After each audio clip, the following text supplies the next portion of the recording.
To replace the main PCB, the first thing we need to do is power off the chair, then unplug it. Next, we need to open the levers on the inline connector and remove the wiring from both sides.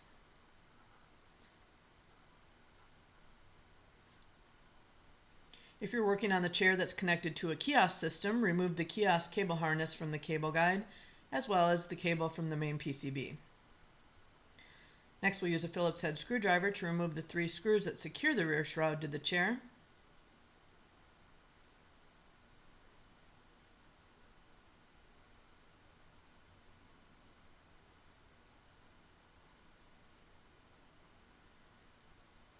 Then we can slide the shroud backward and then tip it over, resting it on the floor next to the chair. Okay, next we'll use the Phillips head screwdriver again to remove the 3 screws that secure the PCB cover.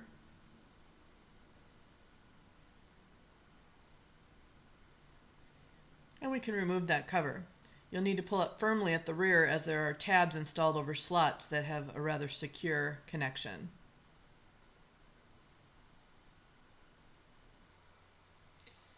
Next, we can begin disconnecting each of the connectors from the footrest PCB.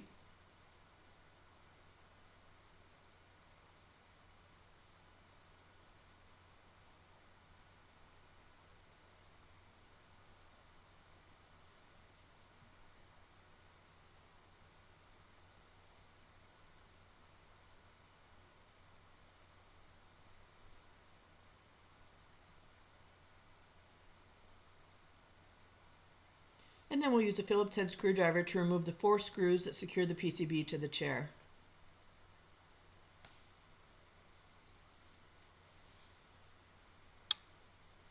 It's very helpful here to use a magnetized screwdriver.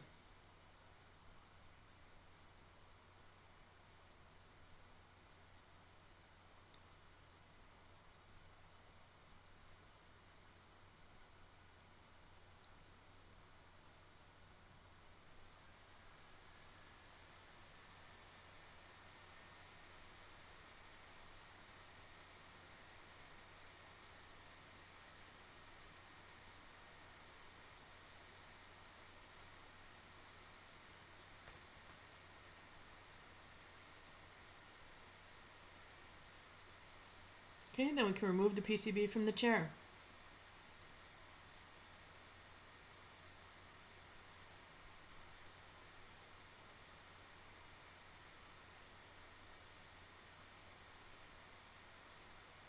To install the new PCB then, we can slide it in underneath the cabling, making sure there's no cabling trapped underneath it.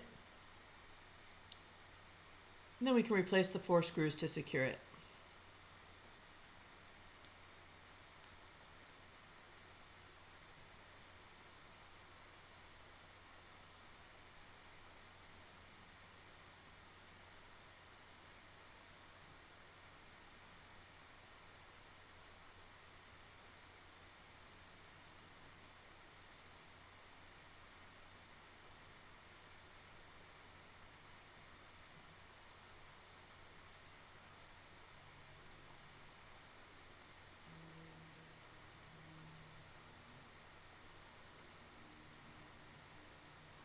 Once the board is secure, we can reconnect each of the connectors.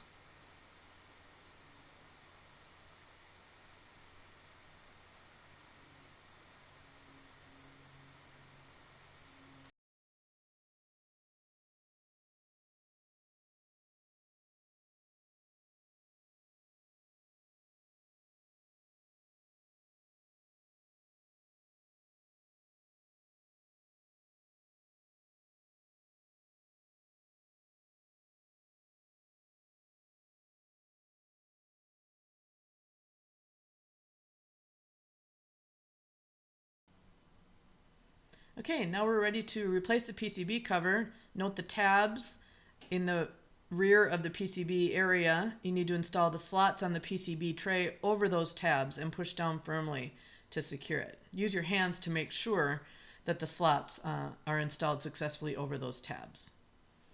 The screw holes will then be aligned, and you can replace the 3 screws to secure the cover.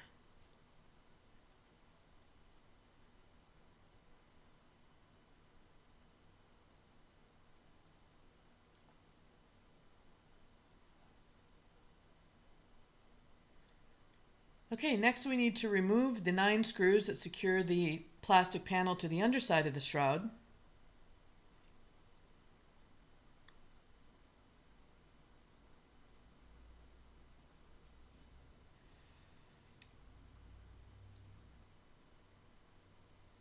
Then we can twist the ends of that remotely controlled system cable and feed it through the hole we drilled in the rear of the shroud.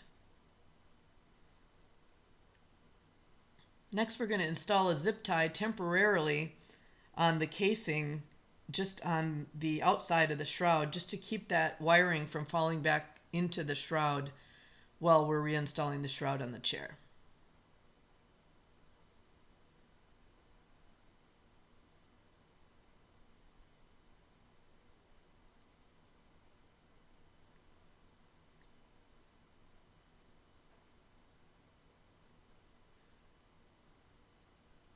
Okay, then we can replace that black plastic panel and the 9 screws to secure it.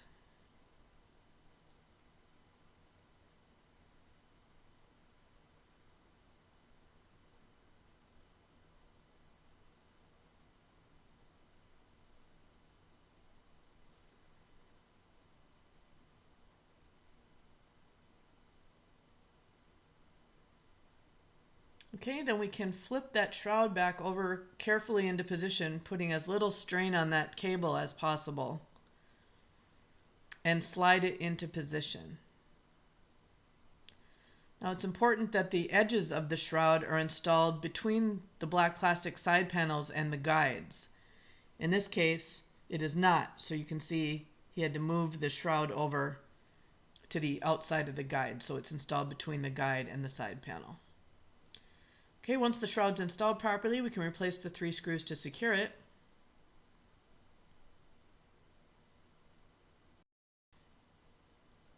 Then we can use a wire cutter to cut that temporary zip tie carefully off of the cable.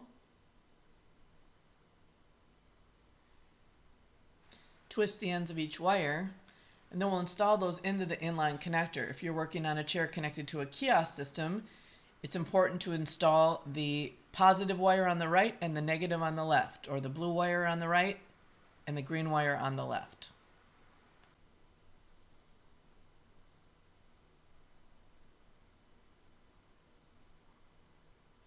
Once the wiring's inserted all the way, you can close the orange levers to secure it. If the chair is connected to a kiosk system, we can install that kiosk harness into the cable guide. And then regardless of which system it's connected to, we need to install the wiring into the other side of the inline connector. If it's attached to a kiosk system, the positive wire needs to be on the right and the negative on the left.